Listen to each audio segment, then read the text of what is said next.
Aujourd'hui, on me pose la question de savoir quelles sont les caractéristiques de l'offre.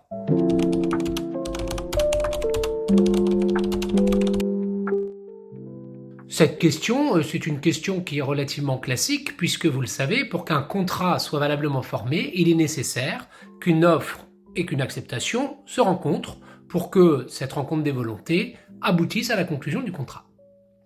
Ce sont les articles 1113 et suivants du Code civil qui posent les différentes caractéristiques requises pour que l'on puisse considérer que la volonté d'un individu constitue une offre de contracter.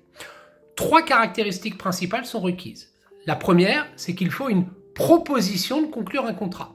Cette proposition de conclure un contrat qui émane d'une personne peut être extériorisée soit par écrit, soit par oral, quel que soit le support. L'important, c'est que la personne propose de conclure un contrat.